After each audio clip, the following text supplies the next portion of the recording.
Please be seated. நம்ம தொடர்ந்து இன்னொரு பாடலை கூட பாடி ஆராதிக்க போகிறோம். ஆனால் நம்ம ஆராதனை குறித்து நான் அதிகமாக சொல்லி டீச் பண்ணுறேன். ஆனால் இன்றைக்கி ரொம்ப பயமாக இருக்குது. சபை போகிற நிலைமைகள், ஆராதனைன்ற பேரில்.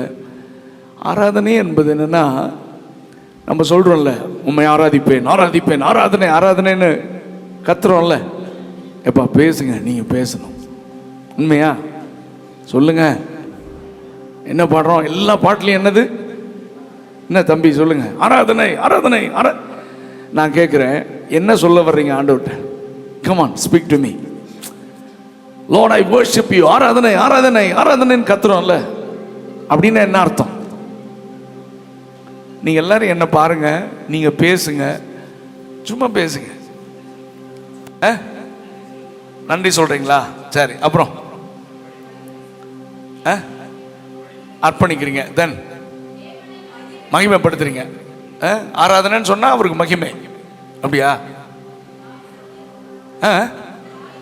அவரை உயர்த்துறீங்க. ஆராதிக்கிறேன் அப்படின்னா அவர் உயர்த்துறீங்க. சூப்பர். அப்புறம் சொல்லுங்க. இல்லை, என்ன கம்யூனிகேட் பண்ண விரும்புறீங்க? அதாவது உண்மை ஆராதிக்கிறேன், ஆராதனை ஆராதனை உமக்கே, ஆராதனை உமக்கே. நான் லார்ட் ஐ வர்ஷிப் யூ அப்படின்றீங்கல்ல, ஐ வர்ஷிப் யூ அப்படின்றீங்கல்ல, என்ன கம்யூனிகேட் பண்ண விரும்புறீங்க? பரிசு, பலி, அப்படி சொன்னீங்கன்னா பலி. சூப்பர். அப்புறம் என்ன கம்யூனிகேட் பண்ண விரும்புறீங்க? அதாவது நம்ம ஏதாவது சொன்னோம்னா ஒருத்தர் கம்யூனிகேட் பண்ண விரும்புறோம்ல. ஆண்டவரே நான் உங்களை ஆராதிப்பேன் அப்படின்றோம்ல, என்ன கம்யூனிகேட் பண்ண விரும்புறீங்க? என்னங்க நீங்க சொல்றதெல்லாம் கரெக்டுங்க, சொல்லுங்க. உறவாடுறீங்களா? சரி, அப்புறம் பியூட்டிஃபுல், எல்லாம் சொல்லுங்களேன். இப்பதான் யோசிக்கிறீங்க, ஏதோ சிக்கல் இருக்கு போல இருக்கு. ட்ரம்ஸ் அடிச்சு குதிக்கிறோம், ஆராதனை ஆராதனை. நிறுத்து. என்ன கம்யூனிகேட் பண்ண விரும்புற? மீனிங் இருக்கணும்ல. ஏதாவது உங்ககிட்ட நான் சொன்னேன்னா அர்த்தம் இருக்கணும்ல. இல்ல, கம்யூனிகேட் பண்ண, இது கம்யூனிகேஷன் தானே, உறவு தானே. இல்ல, என்ன கம்யூனிகேட் பண்ண விரும்புறோம்னா, இதை எப்படி எங்களுக்கு கடத்துறதுன்னு தெரியல இந்த ஜெனரேஷனு. தம்பி ஆராதிக்கலாமா? நான் லைட்டை போடுங்கன்றான் எடுத்தோன்னு. நம்ம பையன் அந்த மூடில் தான் இருக்கான். இன்னைக்கு யங் ஜெனரேஷன். ஆனால் மியூசிக் எத்தனை இன்ஸ்ட்ருமெண்ட் வேணும், ஸ்டேஜை நிரப்பிடலாமான்றான். ஓகே, ஆனால் ஒரு டான்ஸை போடுங்கன்றான். என்னடா வர்ஷிப்? அதுதானே, 4 பாட்டை பாடணுமா, குத்து பாட்டு பாடணுமா, 4 ஸ்டெப்பு வச்சோமா, ஆடினோமா, பாடினோமா. அஃப்கோர்ஸ் அதுக்கெல்லாம் நான் எதிரியே கிடையாது, என்னை மிஸ் அண்டர்ஸ்டாண்ட் பண்ணக்கூடாது. நான் சென்னையில் நம்ம ஃப்ரெண்டு ஆல்பர்ட் சாலமன், எல்லாத்துக்கூடையும் நான் ரொம்ப பழக மாட்டேன். ஏன்னா சரியில்லைன்னா அவங்களோட ஐக்கியம் வச்சுக்க மாட்டேன். ஆல்பர்ட் எனக்கு ஒரு நல்ல ஃப்ரெண்டு. ஸோ ஆல்பர்ட் ஒரு டைம் அவரு கூட்டத்துக்கு கூப்பிட்டு அவரும் கொஞ்சம் டான்ஸ் எல்லாம் ஆட வைப்பார். அவர் சொல்கிறார், இப்போவே ஆடிருங்க, பின்னால் அவர் வர்றார், அவர் ஆட வைக்க மாட்டார் அப்படின்னாரு. நான் சொன்னேன், ஆடுறதுக்கு நான் எதிரி அல்ல, ஆட வைக்கிறதுக்கு தான் எதிரி. உங்களுக்கு புரியல? நான் சொல்றது புரிஞ்சுதா? ஆடுறதுக்கு நானும் எதிரி இல்லை, ஆண்டவரும் எதிரி இல்லை, ஆட வைக்கிறதுக்கு தான் எதிரி. காலை தூக்குனா காலை தூக்குறான், கை எதுக்குடா தூக்குற? யோ அவர் சொன்னார் தூக்குறேன். எனக்கும் அப்பாவுக்கும் இடையே இருக்க உறவு கவனிங்க. எனக்கு 2 பிள்ளைங்க இருக்கிறாங்க, 2 கேர்ள்ஸ் இருக்காங்க. ஏன்னா நீங்கள் எந்த கூட்டத்துக்கு போனாலும் ஏமாறக்கூடாது, பைபிள் தான் நமக்கு முக்கியம். ஒரு ஊழியக்காரர் சொன்னார் நான் செய்யறேன், இல்லை பைபிள் என்ன சொல்லுது அதை செய்யறேன். பைபிள் சொல்றத ஊழியக்காரன் சொல்லணும். இருக்கிறீங்களா இல்லையா? சரி, ஆமென், அல்லேலூயா. இடையில சொல்லி ஆண்டவரை துதிக்கணும், அப்பதான் நீங்க உயிரோடு இருக்கிறீங்கன்னு அர்த்தம். ஆமென். சரி, அப்போ கவனிங்க, 2 பிள்ளைங்க இருக்காங்க, ரொம்ப ப்ராக்டிக்கலாக சொல்லி கொடுக்குறேன். இப்போ என்னை ரொம்ப மிஸ் பண்ணுவாங்க. நான் ஒரு 15 நாளைக்கு முன்னால் வெளியே மஸ்கட் போயிருந்தேன், ஒரு 10 days வந்தேன். 2 நாள் வீட்டில் இருந்தேன். மறுபடியும் மகாராஷ்டிரா கோலாப்பூர் போயிட்டேன்.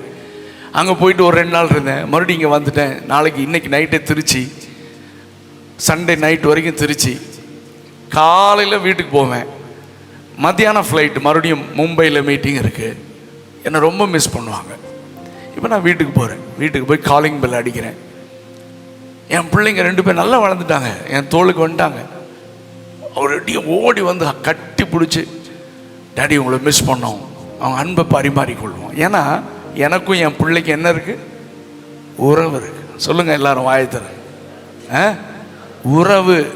இந்த உறவு பரிமாற்றம் தான் ஆமேன் ஆராதனை. அப்பா கூட இல்லை, ஆமேன். ஸோ கவனிங்க, இப்போ நான் உள்ளே வரேன், காலிங் பெல் அடிக்கிறேன், கதவை திறந்தோடனே என் 2 பிள்ளைங்களும் பாருங்க என்னை இப்படி பார்க்குறாங்களே, ஒரு ரியாக்ஷன் இல்லை, இப்படியே பார்க்குறாங்க. எப்படி இருக்கும்? என் ஒய்ஃப் வரா, வந்து சொல்கிறாங்க, ஏய் அப்பா வந்திருக்கார், ஏய் ஒரு கட்டி பிடிங்கம்மா, கிஸ் பண்ணுங்க, சொல்ல சொல்ல செஞ்சா எனக்கு சொல்லும் போதே எனக்கு கேவலமாக இருக்கு. பார்க்குறவன் என்ன நினைப்பான் தெரியுமா? நிச்சயமா இவன் அப்பனா இருக்க வாய்ப்பே, பேசுங்கய்யா, அப்பனா இருக்க வாய்ப்பே. அம்மா, ஏன்னா உறவாடுறது 3rd person சொல்லி அல்ல, எனக்கும் அவளுக்கு இருக்கிற உறவு அடிப்படை. ஆமென். ஒரு அல்லேலூயா சொல்லுங்க. அப்படின்னு கேட்டு நீங்க சொல்றதல்ல, உள்ள இருந்து வரணும். இப்போ நன்றி சொல்றதை பத்தி சகோதரர் சொல்லிட்டு இருந்தாரு, நம்ம எப்படியெல்லாம் நன்றி சொல்லணும். ஓகே, இப்போ என் பேனா கீழே விழுந்துச்சுன்னா என்ன பண்ணுவீங்க? ரொம்ப நல்ல பையனா இருக்காரு, எடுத்து கொடுக்குறேன்றார். சரி, அவன் தம்பி உங்கள் பேர் என்ன? சதீஷ் வந்து எடுத்து கொடுக்குறாரு, ஓடி வந்து எடுத்து கொடுக்குறாரு. நான் அவருக்கு என்ன சொல்லணும்னு எதிர்பார்ப்பீங்க? எல்லாரும் பேசுங்க. மனுஷனாக இருந்தால் என்ன செய்யணும்? ஆமாம். ஆனால் நான் தேங்க்ஸ் சொல்லலை, நான் பாட்டுக்கு பிரசங்கம் பண்ணுறேன்னு வைங்களேன். தம்பி யார், ஜோயல் வராரு, என்னானே உங்களை பற்றி ஒரு நல்ல ஐடியா இருக்குது எங்களுக்கு, டீசெண்டாக இருக்கிறீரு, ஆனால் கல்ச்சர் தெரியலையே. சதீஷ் வந்து ஓடி வந்து பேனா எடுத்து கொடுக்காரு, தேங்க்ஸ் சொல்லணும்ல, சொல்லுங்கள் தேங்க்ஸ்ன்னு ஜோயல் சொன்னதுக்கப்புறம் தேங்க்யூ. இப்போ நான் சொன்ன தேங்க்ஸை நீங்கள் ஒத்துக்குவீங்களா மாட்டீங்களா? அக்செப்ட் பண்ணுவீங்களா மாட்டீங்களா? யோ ஆண்கள் பேசுங்கய்யா, சத்தமாக சொல்ல, ஒத்துக்குவீங்களா ஒத்துக்க மாட்டீங்களா? யோ நான் தேங்க்ஸ் சொன்னேனா இல்லையா? அப்புறம் ஏன் ஒத்துக்க மாட்டீங்க? இந்த அம்மா சொல்கிறாங்க, யோ நீயாவா சொன்ன? எங்கள் பிரதர் சொல்லி தானே சொன்னேன். அப்போது கவனிங்க, நம்ம சர்ச்சில் அல்லேலூயா சொல்லுங்க, ஆமென், கை தொட்டுங்க, எழும்புங்க, உட்காருங்க, இப்படி எல்லாம் கமாண்டு.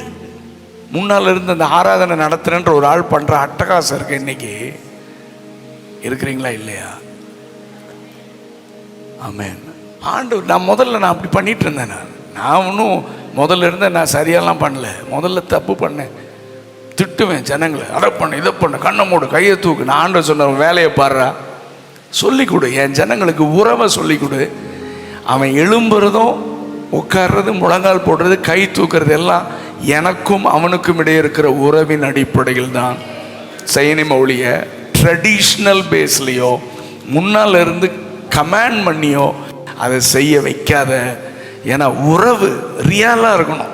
என் மனைவி சொல்லி என் பிள்ளை ஹக் பண்ணுற மாதிரி தான் இன்னைக்கு முன்னால் இருந்து சொல்லி சொல்லி ஜனங்கள் செய்ய வைக்கிறாங்க.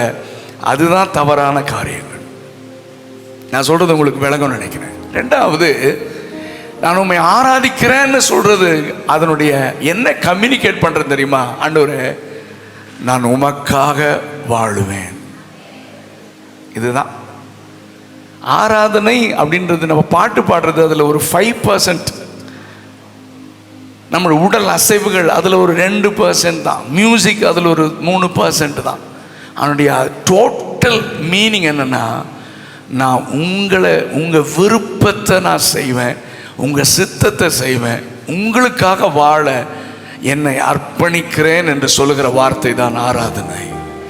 ஒவ்வொரு முறையும் நான் உங்களை ஆராதிப்பேன்னு சொல்றது ஆண்டவரே உங்களுக்காக வாழுவேன், வசனத்தின்படி வாழுவேன், பரிசுத்தமாக வாழுவேன், என் சரீரத்தை கரைப்படுத்தாமல் பார்த்துக்கொள்வேன், உங்கள் விருப்பம் இல்லாமல் ஒன்றும் செய்ய மாட்டேன்னு நம்மை பலிபீடத்தில் சமர்ப்பிக்கிறோம் பாருங்க. அதுதான் ஆராதனை என்கிற வார்த்தைக்கு அர்த்தம். ஆமென். இனி நீங்களும் மற்றவங்களுக்கு சொல்லி கொடுங்க. ஆராதனை ஆராதனை குதிக்காதடா, நெல்லுடா. ஆராதிக்கிறேன்னா என்ன கம்யூனிகேட் பண்ண விரும்புகிற? ஏசப்பாக்காக நான் வாழ என்னுடைய வாழ்க்கையை ஒப்பு கொடுக்கிறேன், பலிபீடத்திலே சமர்ப்பிக்கிறேன். அப்படி இருக்க சகோதரரே, உங்கள் சரீரங்களை பரிசுத்தமும் தேவனுக்கு பிரியமான ஜீவ பலியாக ஒப்பு கொடுக்க வேண்டும் என்று தேவனுடைய இரக்கங்களை முன்னிட்டு உங்களை வேண்டிக் கொள்கிறேன். அதுவே நீங்கள் செய்யத்தக்க.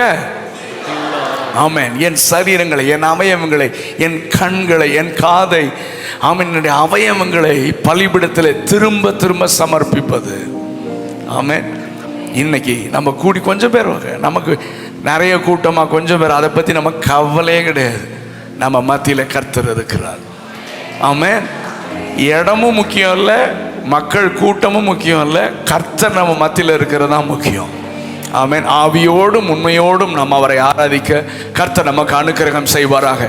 இன்னொரு காரியத்தை மட்டும் நான் சொல்லி நான் உங்களை உற்சாகப்படுத்திட்டு ஒரே ஒரு பாடலை பாடிட்டு அதுக்கப்புறம் மெசேஜுக்கு போகலாம். நானும் சீக்கிரம் முடிக்கணும். இந்த கடைசி நாட்கள், எழுப்புதலின் நாட்களில் நீங்களும் நானும் யுத்தத்தில் இருக்கிறோம். இந்த வேர்டை கர்த்தர் திரும்ப திரும்ப என்னோடு பேசிக்கொண்டே இருக்கிறார். இன்னைக்கு காலையில் கூட 2-3 தம்பிமார்ட்ட பேசிட்டே இருந்தேன். இன்றைக்கு கிறிஸ்தவம் சமநிலையில் போதிக்கப்படுவதில்லை. இயேசு அன்புள்ளவர், கிருபையுள்ளவர், அதையே சொல்றான். அவர் நீதி உள்ள நியாயாதிபதி. இன்னைக்கு நம்ம மறந்துட்டோம். ஆமென். சமநிலையில் தான் வேதம் போதிக்கப்பட வேண்டும். ஆமென். ஆமா. பரலோகம் இருக்கு, பரலோகம் இருக்குன்னா நரகத்தை பத்தி சொல்லணும். அவர் கிருபையுள்ளவர்னா அவர் பட்சபாதம் பட்சிக்கிற அக்கினின்னு சொல்லணும். அவர் அன்புள்ளவர்னா அவர் நியாயாதிபதினு சொல்லணும். இதுதான் சமநிலையில் பேச. ஏன்னா இன்னைக்கு 99% ஒன் சைடை பேசி ஜனங்களை ஏமாத்துறாங்க. உலக ஆசீர்வாதங்களை நான் பேசுறதே இல்லை, ஏன்னா பேச வேண்டிய அவசியமே இல்லை. ஏன்னா நம்மெல்லாம் எங்க இருந்தோம், இன்னைக்கு நம்மளை எங்க வச்சிருக்காரு ஆண்டவர்? சொல்லுங்க சொல்லுங்க. இயேசுவை நம்பி வந்து யாராவது ரோட்ல அனாதையை விட்டுருக்காரா? உலக ஆசீர்வாதங்களை மையப்படுத்தி பிரசங்கம் பண்றதே என்னை பொறுத்தவரை வேதத்திற்கு எதிரானது தான்.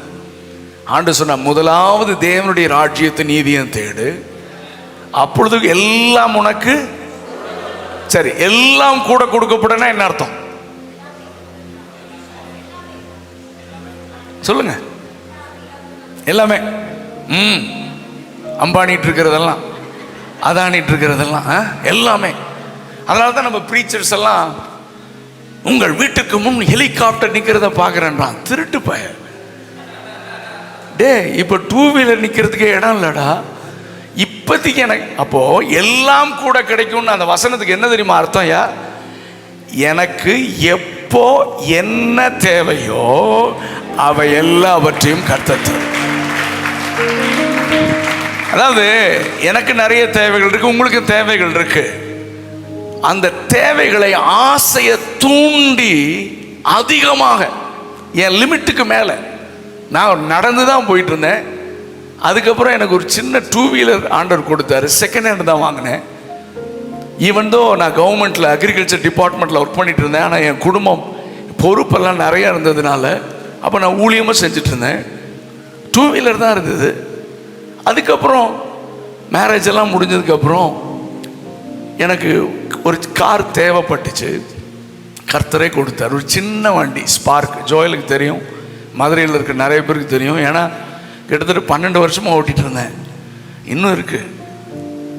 ஆமாம், அங்கே தமிழ்நாடு ஸ்டேட், கர்நாடகா, கேரளா எல்லா பக்கமும் போயிருக்கு அந்த வண்டி.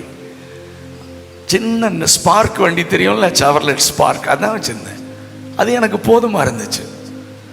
அதுக்கப்புறம் ஒரு 5 வருஷத்துக்கு முன்னால் தான் ஆண்டவர் கொஞ்சம் சரி இவனுக்கு வயசாகிட்டுருக்கு, அப்போ இவனை கொஞ்சம் நல்லா ஓடுறான், இவனுக்கு இன்னொரு வண்டி கொடுக்கலான்னு கொடுத்துருக்காரு. அதுதான் நான் அதில் சந்தோஷமாக இருக்கிறேன். இருக்கிறீங்களா இல்லையா? ஆமென். இப்போ எனக்கு 10 கோடி கார் வேணும்னு சொன்னா ஆசீர்வாதம், நம்முடைய தேவ ராஜாக்களுடைய பிள்ளைகள் கேளுங்க அப்படின்னா அவனும் பைத்தியக்காரன், நானும் பைத்தியக்காரன்.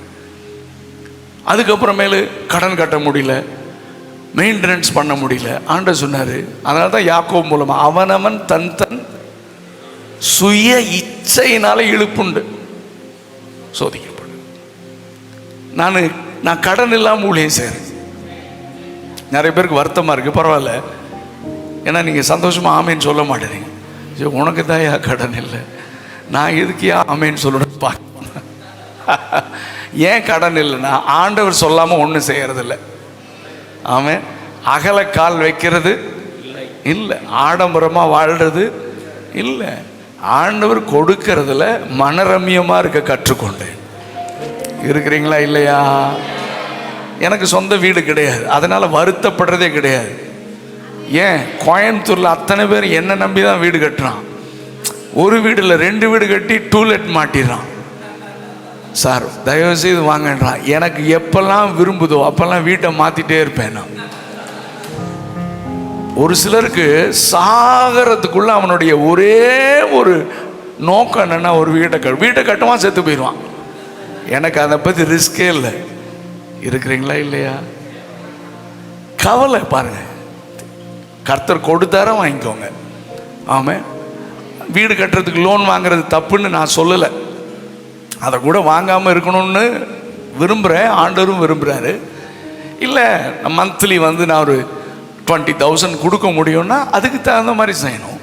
இல்லை நீங்களும் ராஜாக்கள் பிள்ளைகள், உங்களை தூண்டி விடுறதுக்கே கொஞ்சம் கேஸுக்கு இருக்கானுங்க. அதுவும் மதுரையிலேயும் அந்த அரை லூசுக்கு நிறையா இருக்கான். நீங்களும் ராஜாக்கள் பிள்ளைகள், நம்மளாம் எப்படி இருக்குன்னு தெரியுமா அப்படின்னு சொல்லி உன் பாக்கெட்டில் இருக்கிறதெல்லாம் அவன் வாங்கிட்டு போயிடுறான், உன்னை கடங்காரன் ஆக்கிடுறான். நான் சொல்கிறது விளங்குதா இல்லையா? இதெல்லாம் கேட்டால் மக்களுக்கு சந்தோஷமாக இருக்கு. ஆமென். ஆண்டவருக்காக இழப்பதை குறித்து யாரும் பேசுறதில்லை. என்கிட்ட 1000 ரூபா வருதா, நான் 500 ரூபாய் தேவ ராஜ்யத்துக்காக விதைப்பேன். அதுவும் சரியான இடத்துல விதைக்கணும். இந்த கொழுப்பெடுத்து சுத்திரவனுக்கு காணி கொடுக்கூடாது. அந்த காசை வச்சு தேவ ராஜ்யம் ஸ்தாபிக்கிறவங்ககிட்ட தான் உங்கள் காணிக்க போகணும். இருக்கிறீங்களா இல்லையா? ஆமென். இந்த வருடத்தில் இதெல்லாம் தீர்மானம் எடுங்க. ஆமென். சரியான ட்ராக்ல நம்ம பயணிப்போம். ஆமென். இயேசு தேவ ராஜ்யத்தை. அது ரெண்டாவது, நான் காலையில் அதை கூட பேசுகிறேன். ஆண்டவரே வாரும் வாரும் வாரும். ஒரு சிலர் அவர் வராருன்னே பயப்படுத்துகிறான். பாருங்க யுத்தம் வந்துருச்சு, அவர் வந்துட்டாருன்றான். நான் என்ன சொன்னேன், அவர் வருவார். இருக்கிறீங்களா இல்லையா? ஆனால் அவர் வர்றதுக்குள்ள நம்ம என்ன செய்யணும் சொல்றானா? ஆயத்தமாகிறது இல்லை, ஆத்தும ஆதாயம் பண்ணணுங்க. நம்ம தேசத்தில் 140 கோடிங்க, கவர்மெண்ட் 3%ன்றான். நம்ம ஆளுங்க சும்மா எங்கள் அப்பாவுக்கு தேவ ராஜ்யத்துக்கு நான் கொடுக்குறேன். எது கொடுக்குறேன்? நான் இயேசுவை நேசிக்கிறேன். சிம்பிள். எனக்கு வீடு கட்டணும், கடன் பிரச்சனை மாறணும், அதுக்காக கொடுக்குறேன்னா லஞ்சம் அது. நான் சொல்கிறது விளங்க. இன்னைக்கு கிறிஸ்டியானிட்டியில் இந்த மாதிரி மாயான காரியங்களெல்லாம் ஜனங்களுடைய மனக்கண்களை குருடாக்கி இருக்கிறது. ஆமாம், நீங்கள்லாம் எழுமணும், தம்பிமாரெல்லாம் எழுமணும். சத்தியத்தை சொல்லுங்க, சத்தியத்தை ப்ரீச் பண்ணுங்க. நீங்கள் ஃபேமஸ் ஆக மாட்டீங்க. புரியல நான் சொல்ல, நீங்கள் ஃபேமஸ் ஆக மாட்டீங்க, ஆனால் கொஞ்சம் பேரை நீங்கள் பாதிப்பீங்க. நாங்கள்லாம் அப்படி தான். கொஞ்சம் அங்கங்கே சின்ன சின்ன கல் போட்டே இருக்கோம், ஒரு நாள் வெடிக்கும். ஆண்டவர் சொல்றாரே, நீ மட்டும் இல்லைடா, பாகாலுக்கு உண்பதாக முழங்கால் படிக்கிடாத 7000 பேரை நான் மீதம் வச்சிருக்கிறேன். ஆமென். வாலிப பிள்ளைங்களுக்காக நான் பேசுகிறேன்னா காம்ப்ரமைஸ் பண்ணிடாதீங்க. எல்லாரோடையும் ஒத்து போக முடியாது. இன்னைக்கு காலையில் அதையும் தம்பி மாட்ட சொல்லிட்டு இருந்தேன், எல்லாரோடையும் கை கோர்த்து போக சொல்லுங்க. ஆமாம், நம்ம ஆட்கள் நல்ல சத்தியத்தை பேசி சத்தியத்தில் நடக்கிற நல்ல ஆட்களுடையும் இருப்பான், கள்ள உபதேசம் பண்ணுற ஆளுடையும் இருப்பான். இவன் நரகத்துக்கு தான் போவான். Even pastors, leaders, even leaders. என்ன சேவியர் பிரதர் ஐயா சொல்லுங்க. என்னாலலாம், அதாவது நான் என்ன சொன்னா, இப்போ நான் இருக்கேன், தம்பி ஜோயல் இருக்காரு, சேவியர் பிரதர் இருக்காரு, தம்பி ஸ்டான்லி இருக்காரு, தெரிஞ்சவங்கள சொல்றேன். எங்களுக்குள்ள இருக்கிற ஐக்கியம் நான் மாதம் மாதம் என்ன ஸ்டான்லிக்கு 10,000 கொடுக்குறேன்னா, இல்லை ஸ்டான்லி எனக்கு 10,000 கொடுக்குறாரா, சேவி பிரதர் நான் கொடுக்குறேன்னா அவர் கொடுக்குறாரா, ஜோயல் நத்திங் டூயிங். எங்களுக்குள்ள ஒரு நல்ல பந்தம் இருக்கு. அது காரணமே சத்தியம் தானே. சத்தியம் தானே எங்களை இணைக்குது, தரிசனம் தானே இணைக்குது. ஆமே. இதே நான் கள்ள உபதேசம் பேசுற ஆரம்பிச்சிட்டேன்னா என்னை சொல்லி பார்க்கணும், திருத்தலாம். திருந்தலையா உறவை துண்டிச்சுக்கணும். ஃப்ரெண்ட்லியாக கூட இருக்க முடியாது. பைபிள் அதைத்தான் சொல்லுகிறது. ஆனால் இன்னைக்கு லீடர்ஸே எல்லாத்துக்கூடையும் தோள் போட்டுட்டு சுற்றுறாங்க. கொஞ்சம் பேர் ஆண்டுடைய பட்சத்தில் இருக்க வைராக்கியமாக எழும்பினா நம்மை கொண்டு கர்த்தர் சபைக்குள்ளே ஒரு பெரிய எழுப்புதலை கட்டளையிடுவார்.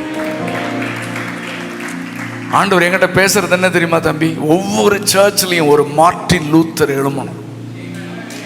ஒவ்வொரு சர்ச் தப்புன்னா தப்பு, சத்தியத்துக்கு விரோதமாக பண்ணாங்களா தப்பு, உன்னை யாருக்கும் பிடிக்காது, பரவாயில்ல, நீ தான் வேணும். மார்ட்டின் லூத்தர் காலத்தில் ரோமன் கேத்தலிக், எங்கள் அப்பாலாம் ரோமன் கேத்தலிக், எங்கள் பெரியப்பாலாம் மதுரையில் தான் இருக்காங்க, பெரிய குடும்பம், ஞான ஒளிபுரத்தில். அம்மா எங்கள் பெரியப்பா எல்லாம் Roman, still there Roman Catholic. எங்கள் அப்பா மட்டும்தான் இயேசப்பா ரட்சிச்சாங்க. ரோமன் கேத்தலிக்ஸ் எல்லாம் விக்கிரக ஆராதனை. அதுவும் இன்னைக்கு மற்றவன் கொள்றான்னு சொல்கிறோம், அன்னைக்கு பரிசுத்தவான்களை கொன்னதே ரோமன் கேத்தலிக் தான். பைபிளை தூக்குனா கொன்றுவான், பைபிளை டிரான்ஸ்லேட் பண்ணா ரத்த சாட்சியாக மாறிச்சு, எல்லாமே ரோமன் கேத்தலிக்ஸ். கிங்ஸ் எல்லாம் ரோமன் கேத்தலிக்ஸ். அந்த நாட்களில் மார்ட்டின் லூத்தர் எழும்பினாரு, நீ சிலை வழிபாடு தப்பு, பாவ மன்னிப்பு சீட்டு தவறு. ரோமர் புஸ்தகத்தை வாசித்தார், கர்த்தர் அவ கண்களை திறந்தார், விசுவாசத்தினால் நீதிமான் பிழைப்பான். ஆண்டவரோட நான் பேசுறதுக்கு இடை தரகர்கள் யாரும் தேவையில்லை, மீடியேட்டர் யாரும் தேவையில்லை. அவர் என்னுடைய அப்பா, அவர் என்னுடைய ஆண்டவர் மட்டுமல்ல, என்னுடைய தகப்பனாக இருக்கிறார். ஆண்டவர் மார்ட்டின் லூத்தர் கண்ணை திறந்தார். அப்போ அவர் சொல்லும் போது அவரை கொல்லணும்னு நினைச்சாங்க.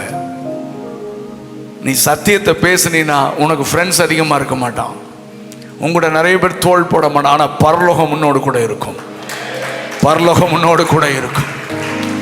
To not compromise. சத்தியத்துக்காக நில்லுங்க. தனியாக நின்னாலும் சத்தியத்துக்காக நில்லுங்க. ஏன்னா உங்களோட தான் கர்த்தர் இருப்பார், உங்களோட தான் கர்த்தர் இருப்பார். ஆமென். நான் இதெல்லாம் சொல்லணும்னு நான் இல்லை, பட் பரிசுத்த ஆவியானவர் உங்களோட கூட பேசுகிறார். உங்களோட கூட பேசி கொண்டிருக்கிறதை நான் அனுபவித்து பேசி கொண்டிருக்கிறேன். சத்தியத்துக்காக நில்லுங்க. வசனத்தை விட்டு போகாதீங்க, ராங் ப்ராக்டிசஸ் பண்ணாதீங்க, நான் பிப்ளிக்கல் ஸ்டஃப்பை பேசாதீங்க. ஆமென். நமக்கு ஆராதனை கூட பரலோக ஆராதனை தான் மாடல். லேட்டஸ்டாக ஒருத்தன் வர்றான், இப்படி பண்ண சொல்கிறான்னா don't follow him, follow Bible, வேதத்தை ஃபாலோ பண்ணுங்க. இன்னைக்கு சபைகள்லாம் இப்படி ட்ராக் மாறி போயிட்டு இருக்கு. இதெல்லாம் பார்க்கும்போது எனக்கு ரொம்ப வேதனையாக இருக்கு. இந்த வருடத்தில் நீங்கள் தீர்மானம் எடுங்க, சத்தியத்துக்காக நான் நிற்பேன், கர்த்தருடைய பட்சத்தில் நான் நிற்க விரும்புகிறேன். சரி, இன்னும் ஒரே ஒரு காரியத்தை நான் சொல்லிட்டு ஒரு சாங் பாடிட்டு நம்ம தொடர்ந்து. நாம் யுத்தத்தில் இருக்கிறோம். எல்லாரும் வாயை திறந்து சொல்லுங்க, நம்ம எங்க இருக்கிறோம் சொல்லுங்க சத்தமா. யுத்தத்தில் இருக்கிறோம். அதனால 2023 போயிடுச்சு, இதே மாதிரி அப்படி நார்மல் கிறிஸ்டியன் லைஃப் போகலான்னு நினைச்சிட்டு இருக்காதீங்க. நாம் யுத்தத்தில் இருக்கிறோம். யாரோடு இணைந்து யுத்தம் பண்றோம்னா இயேசுவோடு, இயேசுவுக்காக பரிசுத்த ஆவியானவரோடு இணைந்து நாம் யுத்தம் பண்றோம். எதுக்கு விரோதமாக? வான மண்டலங்களில் கிரியை செய்கிற பொல்லாத ஆவிகளுக்கு விரோதமாக. ஆமென். சபைகளை வஞ்சிக்கிற, சபை தலைவர்களை வஞ்சிக்கிற, ஆமென், கிறிஸ்தவ குடும்பங்களை பாழாக்குகிற, வாலிபர்களை பாழாக்குகிற கள்ள உபதேசத்திற்கு விரோதமா, கள்ள தீர்க்கதரிசிகளுக்கு விரோதமா, அந்த ஆவிகளுக்கு விரோதமா நம்ம யுத்தம் பண்றோம், யுத்தம் பண்றோம். அதுல ஒரு ஆயுதம் தான் ஆராதனை, துதி. நம்ம துதிக்கும் போது சாத்தானுடைய அஸ்திபாரம் அசையணும். நான் ஆராதிக்கிற ஆராதனை பிசாச பாதிக்கவே இல்லைன்னா வேஸ்ட். ஒரு அல்லேலியா சொன்னா கூட அவன் கால் கொஞ்சம் நடுங்கணும். இருக்கிறீங்களா இல்லையா? நேற்று நைட்டு நான் சொன்னேன் அல்லேலியா டவர்ல, நான் நிறைய இடத்துல சொல்றேன், திரும்ப சொல்றேன். ரெய்னார்ட் போங்கே, எத்தனை பேருக்கு தெரியும்? ரெய்னார்ட் போங்கே பியூட்டிஃபுல் மேன் ஆஃப் காட், எனக்கு ரொம்ப பிடிக்கும். அவங்க மதுரைக்கு வந்திருக்காங்க. அப்போ நான் வந்திருக்கேன் பல வருஷங்களுக்கு முன்னால். சென்னைக்கு வந்திருக்காங்க. அவங்க ஒரு வார்த்தை சொன்னாங்க, ஆப்பிரிக்கன் கண்ட்ரீஸில் நான் ஊழியம் செய்கிறேன், என் கூட்டத்தில் 5 பேர் எல்லாம் உட்காந்துருக்காங்க. அவர் வந்து மைக் எடுத்து ஹல்லேலூயான்னு ஒரு கத்துனோன்னே முதல் வரிசையில் இருந்த 5 ஆண்களுக்கு ஃபிட்ஸ் வந்துருச்சான், காக்கா வலிப்பு வந்துருச்சான். என்னடான்னு பார்த்தா அவர் வாலண்டியர்ஸ் தூக்கிட்டு போனாங்க. கடைசியில் ஹீலிங் எல்லாம் நடந்தது. எல்லாம் சாட்சி சொல்ல வந்தாங்க. 5 பேர் வந்து நிற்கிறானா. நாங்கள் யார் தெரியுமா? நாங்கள் 5 பேரும் மந்திரவாதிகள். 5 பேர் யாரு? நாங்களை காசு கொடுத்து கூப்பிட்டு இந்த தேவ மனிதனுக்கு விரோதமாக, அந்த கூட்டங்களுக்கு விரோதமாக மந்திரம் பண்ணி ஏற்கனவே பண்ணிட்டோம்.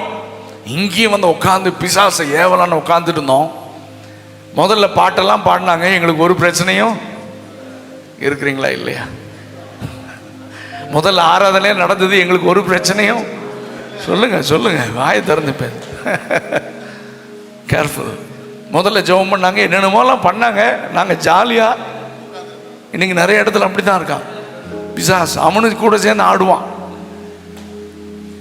ஆனால் இந்த தேவ மனுஷன் வந்து ஒன்றுமே பண்ணல. ஒரே ஒரு அல்லேலியா சொன்னார்.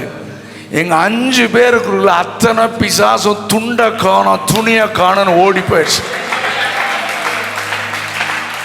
நான் என்ன சொல்கிறேன்னா, ஆராதிச்சு அப்படி ஆராதிக்கணும். நம்ம கூட சேர்ந்து அவனும் டான்ஸ் ஆடுற மாதிரி ஆராதிக்கக்கூடாது. நம்ம ஆராதிச்சோன்னா அவன் நடுங்கணும். நம்ம ஜெபம் பண்ணணும்னா அவனுடைய ராஜ்யம் அசையணும். ராகாதா, நான் ஊழியம் செஞ்சேன்னா பிசாசுடைய ராஜ்யத்துக்கு பாதிப்பு வரணும். கவனிங்க, அப்படி பாதிப்பு வந்துச்சுன்னா அவன் என்ன லேசா தொந்தரவு பண்ணுவான். ஹலோ, என் வீட்டுக்குள்ள சமாதானத்தை கெடுக்க ட்ரை பண்ணுவான், பிள்ளைங்களை தொட. ஆனா அவன் தோற்று போன ஆள். அவன் இன்னைக்கு நேரத்தை பண்ண ட்ரை பண்றான், பண்ணிட்டே இருக்க. அர்த்தம் நம்மோடு இருக்கார். அதுவும் யுத்தம் தான். குடும்பத்தில் பிரச்சனை வந்துச்சா கதவை சாத்திருங்க. 1 மணி நேரம் தேவனை துதிச்சுட்டு வெளியே வந்து பாருங்க, பிரச்சனையே இருக்காது. நம்முடைய யுத்த ஆயுதம் துதி. நான் என்ன சொல்றேன்னா, இந்த நாட்களில் நீங்களும் நானும் யுத்தம் பண்ண வேண்டும். இன்னைக்கு வொர்ஷிப் எல்லாம் என்டர்டெயின்மெண்டா மாறிடுச்சு. என்டர்டெயின்மெண்ட் அல்ல, இது யுத்தம். எல்லாரும் வாயை திறந்து சொல்லுங்க, இது என்னது? சத்தமா சொல்லுங்க, யுத்தம். யுத்தம். ராமா ஷாகாதானா. ஆமென். உங்களுக்கு விரோதமா என்ன பிரச்சனை வரட்டும், கதவை சாத்திக்கோங்க. ஹஸ்பண்ட் அண்ட் ஒய்ஃப் டைம் இருந்தால் ஒன்றா உட்காருங்க, குடும்பமாக உட்காருங்க, துதிக்க ஆரம்பிங்க. பார்க்கலாம். அவர்கள் பாடி துதி செய்ய தொடங்கும் போது சத்ருவின் பாளையத்திலே கர்த்தருடைய வல்லமை இறங்கினது. அதே பரிசுத்த ஆவியானவர் இன்றைக்கு நம்மோடு கூட இருக்கிறார். ஹல்லேலூயா, பிரைஸ் காட். இப்போ நம்ம ஒரு சில நிமிஷங்கள் ஆண்டவரை நல்லா துதிக்க போறீங்க. அவனிங்க இன்னைக்கு என்னன்னா, ஆராதிக்கலாம் அப்படின்னோன்னா இப்படியே நிற்பாங்க. எதுக்குடான்னா ஸ்டார்டிங் ப்ராப்ளம். என்ன ப்ராப்ளம்? அப்புறம் யமஹா பேடு ட்ரம் அடிச்சு மைக்கில் கத்தி அப்படின்னா. ஏன்னா இப்போ ரீசன்ட் டேஸில் ஆண்டவர் என் கூட பேசுறது என்னன்னா, இன்னைக்கு கார்ப்பரேட் ப்ரேயர்ஸ் நிறைய ஆயிடுச்சு. அதுக்காக தோத்துறோம். என்ன ப்ரேயர்ஸ்? கூட்டு பிரார்த்தனை. சொல்லுங்க. மதுரையில் அடுத்த எலெக்ஷன் வரப்போது, இனி எல்லாம் சூடு பிடிச்சிரும். ஹலோ, எலெக்ஷன் கேம்பெயினை சொல்லல, 100 மணி நேரம் ஜெபம் மதுரையில் நடக்கும், வரும். ஹலோ, என்னங்க ஒரு மாதிரியா பார்க்குறீங்க? ஒருத்தன் பார்ப்பான், நான் 150 மணி நேரம் நடத்துறேன். நல்லது, ஐ சல்யூட் யூ. கார்ப்பரேட் பிரேயர்ஸ், கூட்டு பிரார்த்தனை நிறைய வந்துருச்சு. பர்சனல் பிரேயரை பிசாசு தூக்கிட்டான். am I right Joel? தனிப்பட்ட ஜெபத்தை பிசாசு தூக்கிட்டான். தனியாக ஜெபம் பண்றது இல்லை, ஆனா கூட்டம் கூட்டம். அதுவும் ஒரு சிலருக்கு மைக் கிடைச்சாதான் வல்லமையே வருது. மைக் கிடைச்ச ஸ்பீக்கர் பாக்ஸே போற மாதிரி கத்துறான், இயேசு நாமத்தில் மதுரையில் இருக்கிற பிசாசெல்லாம் ஓடு. ஏன் நேத்து என்ன பண்ணிட்டு இருந்த வீட்டில்? நான் கேட்குறேன், நேத்து என்ன பண்ணேன்? காலையில் இருந்துச்சு உன் ஜெபர் அறையில் நீ ஜெபம் பண்ணியா, யுத்தம் பண்ணியா? பண்ணியிருக்க மாட்டான். எனக்கு இந்த மைக்கை பிடிச்சி ரொம்ப நேரம் அந்த கதை வசனமெல்லாம் பேசி ஜெபம் பண்றவன நான் நம்புறதே இல்லை. அவன் பர்சனல் ப்ரேயரே இருக்காதுன்னு நான் சொல்றேன். பர்சனல் ப்ரேயர் ஜாஸ்தியா இருந்துச்சுன்னா ஓப்பன்ல ரொம்ப அதிகமாக ஜெபம் பண்ண மாட்டான். நீங்கள் நான் சொல்கிறதெல்லாம் புதுசாக இருக்குது, உங்களுக்கு புரியலன்னு நினைக்கிறேன். ஆண்டவர் ராத்திரி முழுசும் ஜெபம் பண்ணார். வெளியே வந்து என்ன தெரியுமா சொன்னார்? ஆண்டவரே, நீங்கள் எப்போவும் என்னை கேட்குறீங்க, நான் இப்போ கூட இதை சொல்கிறது இவனுக்காக, சுற்றி இருக்காரு இவனுக்காக. லாசர் வெளியே வா, சிம்பிள், முடிஞ்சது. இருக்கிறீங்களா இல்லையா? எலியா பாடுள்ள மனுஷன், முழங்கால் தலை பட பயங்கரமாக ஜெபம் பண்ணா. ஆனால் எல்லாருக்கும் முன்னால் என்னை கேட்டருளும் ஃபினிஷ்டு. அக்கினி இறங்குச்சா இல்லையா? அப்போ எது வல்லமையான ஜெபம்னா, வல்லமைன்னா கார்பரேட் ப்ரேயரும் ரொம்ப முக்கியம். ஆனால் பர்சனல் ப்ரேயர் இல்லாமல் கார்பரேட்டில் வந்து எல்லாரும் ஓன்னு கத்துனா அது யூஸ்லெஸ்.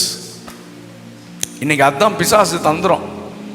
அதே மாதிரி தான் ஆராதனையும் அப்படி மாறிடுச்சு. கார்பரேட் வர்ஷிப், நமக்கு ட்ரம்ஸ் அடிச்சா அப்படியே வந்து அதுவும் ஸ்பெஷல் ஆள்கள் ஃபேமஸ் யாரு சொல்லுங்க, அப்படியே ஹீரோ ஊழியக்காரங்க அப்படி வந்துட்டா நமக்கு அப்படியே புல் அரிக்கும். ஊன்றான், என்னடா அது எக்ஸைட்மெண்ட். அது எக்ஸைட்மெண்ட். பிரசன்ஸ் ஆஃப் காட் இல்லை. பிரசன்ஸ் ஆஃப் காட் வந்தா நீ குதிக்க மாட்ட, முகங்குப்புற விழுந்துருவ. ஐயோ என்னை உமை போல மாற்றும் கத்த ஆரம்பிப்ப. எக்ஸைட்மெண்ட் வந்தா சேர் மேல ஏறி குதிப்ப. ஆனா பிரசன்ஸ் ஆஃப் காட் வந்தா ஏசாயா மாதிரி ஐயோ நான் அதமான கத்த ஆரம்பிப்ப. எழுப்புதல்ல எது நடக்கணும்? ஆமென். அந்த மாதிரி ரியலா ஆண்டவருக்கு நம்மை தாழ்த்தி அவரோடு உறவாடி நம்மை திரும்ப பலிபிடத்தில் வைத்து, ஆண்டவர் நிறைய இடத்துல மாம்சம் வெளியே வருது. ஓகே, அதனால நான் என்ன சொல்றேன்னா, யுத்தம் பண்ணுங்க ஆராதிக்கும் போது, பர்சனல் வர்ஷிப். அதே மாதிரி தனி ஜெபம், பைபிள் ரீடிங் அண்ட் மெடிடேஷன். இன்னைக்கு யூடியூப் வந்து நிறைய பேரை கெடுத்து விட்டது. சோசியல் மீடியா வந்து நிறைய பேருடைய பர்சனல் பைபிள் ரீடிங்கே கெடுத்துருச்சு. நம்ம ஒரு பிரசங்கம் கேட்டுட்டா நம்ம மெடிடேஷனே முடிஞ்சதுன்னு நினைக்கிறோம். நான் சொன்னேன், பிரசங்கம் பண்ணுறவன் பண்ணிட்டோம், என் பைபிள் எடுத்து என்னுடைய அறையில் போய் ஆண்டவரே என்னோடு கூட பேசும் என்று நீ வேதத்தை வாசிக்கும் போது கர்த்தர் என்னோடு கூட கர்த்தர் பேசுவார். இதை பிசாசு எடுக்க விட்டுறாதீங்க, நீங்க இந்த தேசத்தை அசைப்பீங்க. Personal prayer, personal worship, personal Bible reading and meditation, இதை மட்டும் இன்னைக்கு தீர்மானம் எடுங்க. இந்த 2023 நம்ம மிஸ் பண்ணியிருப்போம். டிவியில் யாராவது பாடி வர்ஷிப் லீட் பண்ண, அப்பா இன்னைக்கு ஆராதனை முடிஞ்சிருச்சு. கொரோனா வந்து சர்ச்சுக்கு போகிறதையே கட் பண்ணிருச்சு. ஆன்லைன் எல்லாம் இருக்கட்டும், அது வேணும் தான். ஆனால் அதை விட ரொம்ப முக்கியம், நீ தனியாக தேவனோடு உட்கார்ந்து அவரோடு உறவாடுவது. அந்த அனுபவத்தை கர்த்தர் புதுப்பிக்க விரும்புகிறார். நான் ப்ராமிஸாக சொல்கிறேன், இதெல்லாம் பேசணும்னு என் மைண்ட்லேயே கிடையாது. கர்த்தர் உங்களை ரொம்ப நேசிக்கிறார். இந்த சின்ன கூட்டம் போதும். நாம் எழும்பினால் நம்முடைய சபையில் மாற்றம் வரும், குடும்பத்தில் மாற்றம் வரும், இந்த மதுரையில் மாற்றம் வரும். எழுப்புதல் என்றாலே மாற்றம் தானே. ஒரு மாற்றத்திற்கு நாம் முன்னோடிகளாக இருக்க கர்த்தர் நமக்கு அனுக்கிரகம் செய்வாராக. அதனால் நீங்கள் தனியாக ஆராதிக்கணும். போகும்போது, டிரைவ் பண்ணும்போது, வீட்டில் இருக்கும்போது, வேலை செய்யும் போது ஆண்டவரோட பேசிகிட்டே இருக்கணும். அந்த அனுபவம் இருந்துச்சுன்னா சர்ச்சுக்கு வந்த உடனே நீங்கள் யாரையுமே பார்க்க மாட்டீங்க. ஆராதனை நடத்துகிற, நான் திரும்ப சொல்கிறேன், ஆராதனை நடத்துகிற நபர் நமக்கு முக்கியம் அல்ல, நாம் ஆராதிக்கிற தேவன் தான் முக்கியம். ஆனால் இன்னைக்கு சர்ச்சில் என்ன பண்ணாங்க தெரியுமா? ஆராதனை நடத்துகிற பார்க்குறான், உன் பக்கத்தில் இருக்கிற ஆண்டவரை பார்க்கறது இல்லை. என்ன கொடுமை இல்லை? ஆமாம், அதனால தான் ஸ்டேஜில் ரொம்ப அட்ராக்டிவ் பண்ணி எல்லாம் போட்டு ஸ்டேஜில் அது பாரு, என்ன பாரு, அதை பாருன்னு எல்லாரையும் இவனை பார்க்க வச்சுட்டான், ஆண்டவர் பார்க்க வைக்கல. நான் சிறுகவும் அவர் பெருகவும் வேண்டும். Center of attraction should be Christ, not any man. Center of attraction should be Christ. ஆண்டவர் தான் இந்த இடத்துல முக்கியம். ஆமென். நிறைய காரியங்கள் என் இருதயத்தில் போராடிட்டு இருக்கிறேன், போராட்டத்தெல்லாம் சொல்கிறேன் நான். ஆமென். அதனால் இந்த புகழ் பாடுறது, ஒருத்தர் புகழ் பாடுறது, அவர் நல்லவர் வல்லவர், அதை சொல்கிறது, இதெல்லாம் அதுக்காக ஸ்டேஜ் கிடையாது. மாலை போடுறது, ஷால்வை போடுறது, இதெல்லாம் நிறுத்தப்படணுன்றதில் நான் ரொம்ப தீவிரமாக இருக்கேன். நீங்களாம் அதுக்கு போராடணும். ஸ்டாப் பண்ணியா, அதெல்லாம் ஆண்டவருக்கு மகிமை கொடுன்னு சொல்லு. நம்ம எல்லாரும் மனிதர்கள் தான். வெஸ்லி மேக்ஸ்வெல்லும் சாதாரண மனிதன் தான். ஆமாம், நம்ம எல்லாரும் ஒன்று தான், சமம், ஈக்குவல் ஆண்டவருடைய பார்வையில். நம்ம எல்லாரும் ஆண்டவருடைய பிள்ளைங்க தான். நம்ம எல்லாரும் எதுக்கு வந்திருக்கிறோம்? ஒருத்தரை புகழ்றதுக்கு இல்லை, இயேசுவை புகழ்வதற்கு, அவரை உயர்த்துவது. நம்முடைய மேடைகளில், நம்முடைய சர்ச்சஸில் மனுஷனை புகழ்றது நிறுத்தப்படணும்னு கர்த்தர் என் கூட பேசி கொண்டே இருக்கிறார்.